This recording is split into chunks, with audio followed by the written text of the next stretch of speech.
From 2010 to 20, the period got changed in a sense that the patented products started coming in. The era started becoming more and more complex. Many of the local players started coming in, and businesses had its own challenges. But with the challenges, there were opportunities also. So हम हमेशा बोलते हैं कि अपना line बड़ा करो, दूसरे का लाइन देखो मत. So that one principle we use very, very strongly. How to choose the right molecule? We don't have a particular molecule. We identify our therapy areas where we are not present. We identify our molecules in that therapy areas where we are not present. And then we choose and pick products, whether it's a new launch or whether it is acquisition or whether it's building up a extension for a product.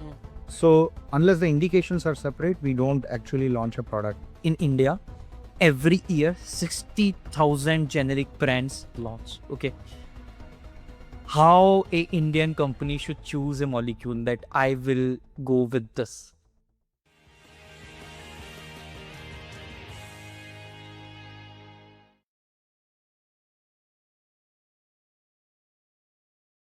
Hello everyone, welcome in the another episode of Leaders of Pharma powered by Game of Pharma. And today we have with us a very special guest, Dr. Vijay Charlu sir. Sir is India head of Corona Remedies, and like he has started his career as medical rep, and now at this position, I think multiple things he's doing within the organization. So sir, welcome on the show. Thank you. Thank you so much. Thank you. So, sir, just tell us about your journey. I just want to understand, like, what was the things that you were doing in the 90s, right? And like how the things have changed into the 20s, sir. So these 3.5 decades has seen a lot of change. When I started my career as a medical rep, it was there was a welcome from a doctor to talk to him and make him understand the science part of it. Newer molecules were coming in which were off patent or which were products which were for first time in India. Regulatory process was less. I mean, there was no BA/B study required, no phase 3, phase 4 required. Do a multicentric study, get the approval of DCGI, and the product is to get launched. So that was a phase where the acceptance of a doctor to a representative or to the company was very, very high. Then came a phase where from 2010 onwards till 2010, everything was very good as it was always. From 2010 to 20, the period got changed in a sense that the patented products started coming in. The era started becoming more and more complex. Many of the local players started coming in, and businesses had its own challenges. But with the challenges, there were opportunities also. So those companies which have really taken opportunity out of this have actually grown well. So that is one thing which is the prime focus area for us at Corona also. We work on our strengths and we don't work on others' weaknesses. So हम हमेशा बोलते हैं कि अपना line बड़ा करो, दूसरे का लाइन देखो हमारी. So that one principle we use very, very strongly. It comes from the entrepreneur, the owners of the company. So that way we are very, very competitive, but we are not looking at the competition in a very, very, diplomatic way or trying to pull them or push them away from the business. That's not our intention. Everyone has got their space and they can survive. So there is a change which is now seen for the last 2-3 years is that a lot of products will go off patent. And there'll be a rush of generics. It all started in chronic businesses with sitagliptin, dapagliflozin, a lot of molecules going off patent. And then the surge of semaglutide, which is now 70 companies have come out. So obesity market will now get a turnaround. Similarly, onco drugs, there are 7 drugs which I was sharing with Mr. Amit Rangnekar that these 7 drugs will go off patent now next year, which are mostly oncology drugs. Right. So once these go off patent, then in India, the opportunity becomes wider because we can bring the product at 1/5 or 1/6 the cost. So the dynamics have changed from evolving a product, promoting it to a doctor in a traditional way with 5 P's of marketing to now disrupting the market.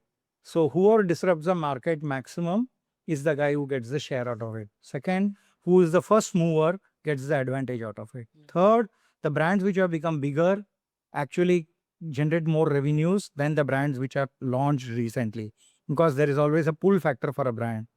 I always keep telling people that in business, it's not about the value of a product or proposition of a product. I think it's more to do with the scale up that you are doing for a brand. Once a brand reaches a particular scale up, then availability of the product improves in India's rural market where 70% of the population stays.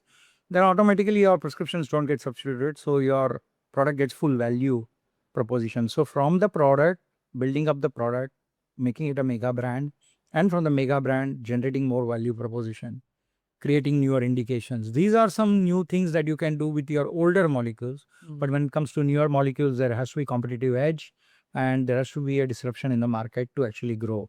Great, great, sir. I think we choose some other topic, okay, at the initial discussion, but now my mind is going into the different direction. I just want to ask you one of the questions that I think is relevant for the every pharma company, and that is how to choose the right molecule. Okay, so suppose the semaglutide came, every pharma company is now looking at the race, right? That I will launch my brand, I will do this activity, right? Everyone is just deciding what should be the name and all. So what is the, like, there are so yesterday I was doing some study, okay, for my one of the personal project, and what I have figured out is in India every year 60,000 generic brands companies launch. Okay, how a Indian company should choose a molecule that I will go with this? So according to me, what we do at Corona, so let me tell you our example rather than the industry's example. Right. Industry has a variety of things. People have revenue in their hand. I mean, they have got cash flow. When they got enough cash flow, people would like to acquire brands. This is one way of doing acquisitions and growing those brands. We do brand acquisitions on space that we have in the portfolio. So suppose we don't have a particular molecule, we identify our therapy areas where we are not present. We identify our molecules in that therapy areas where we are not present.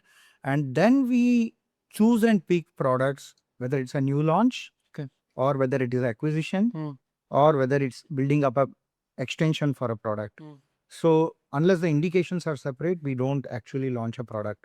And second principle of ours, which we have imbibed in Corona, is that we don't launch two product names for the same generic drug, which is very common now in the industry. For instance, semaglutide, there are 6 divisions of some company which are promoting semaglutide.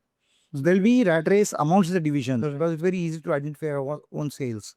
So we don't do that. If we have a product in one division, a molecule in one division, we don't launch the molecule in spite of the molecule having scope in the other division. So we're very clear in our principles, identifying the proper space of the brand, acquiring brands which is a fitment to the organization. Second, look at extensions which actually give you a separate indication. Right.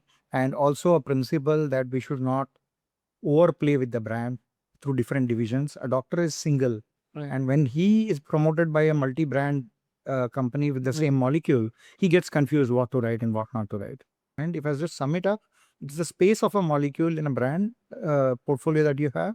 That should be the prime focus when you actually take a brand or actually start looking for your own product in the business. So Agree, sir. And when I see this market, okay, so in one of the article, okay, like it's from the VC circle or something, I don't know, but some of the venture capitalists, like who has the big funds, okay, they just want to create, they just want to bring some of the pharma companies, they want to acquire and just create a whole new subsidiaries, right? Every VCs are trying nowadays, right? Private equity funds, they are trying to this shift. But like suppose I am a key decision maker in one of a good pharma company, like who is doing good in India business, right?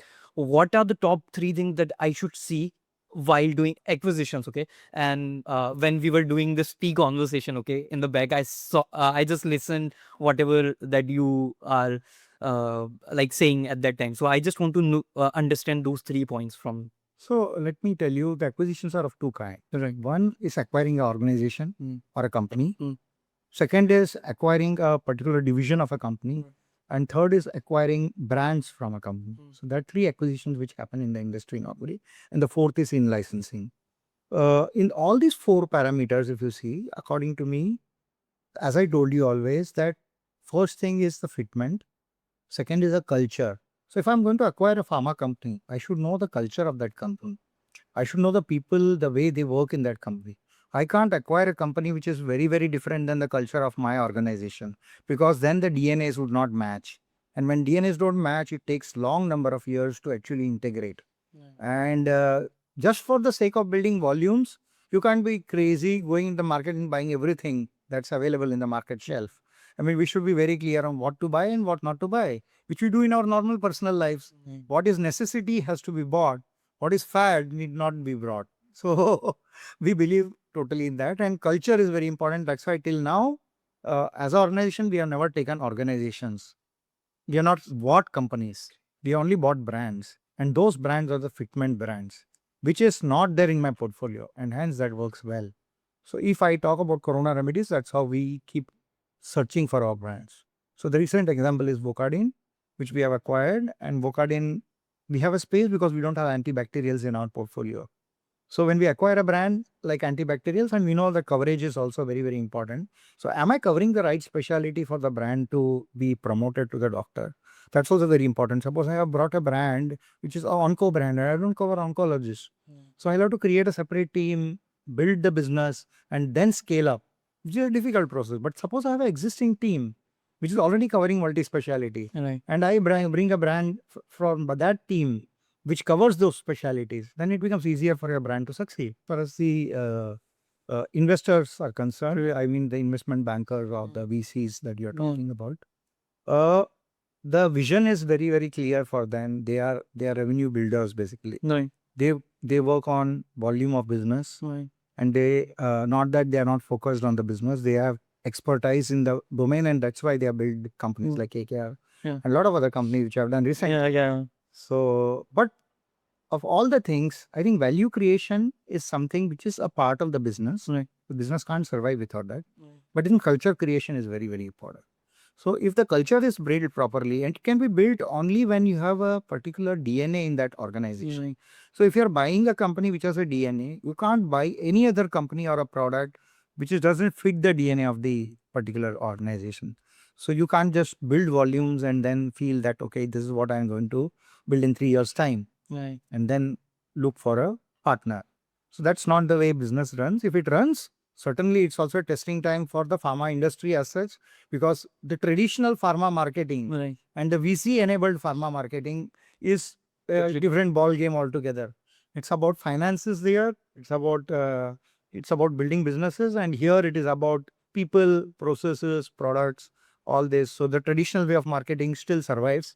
Companies are doing well. So I think we stick to that. Right. And when I discuss the things with leaders like you, right, the only conclusion is like arranging the finance is the easiest task in nowadays when lot of funds are there. I think creating a culture is a difficult thing, and people like you who create the culture within the organization, I think you are the focal person in the whole organization. It's always the entrepreneurs or the entrepreneur whom we call who are the business runners. Right.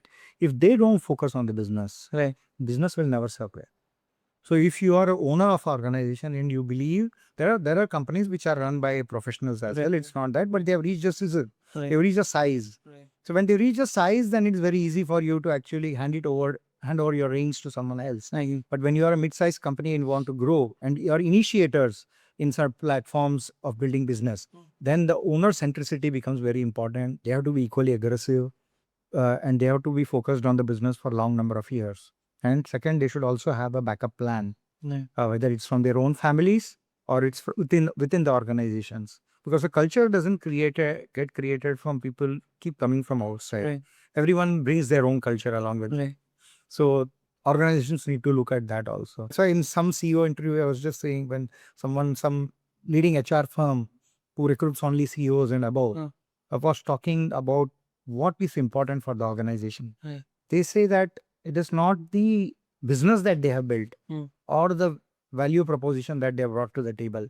It is about the culture that they have, which is it going to match the current culture of this organization. Right. If there is, it's like a horoscope. Right. ग्रह match नहीं हुआ और कुंडली नहीं match हुआ तो शादी successful नहीं हो सकता है. Again, वो बहुत कम chances है. There is something beyond what. So in this business, it is very, very important. We are with people. People is the first, and their culture matching is very, very important. Agree, sir. Agree. And to wrap it this podcast, okay.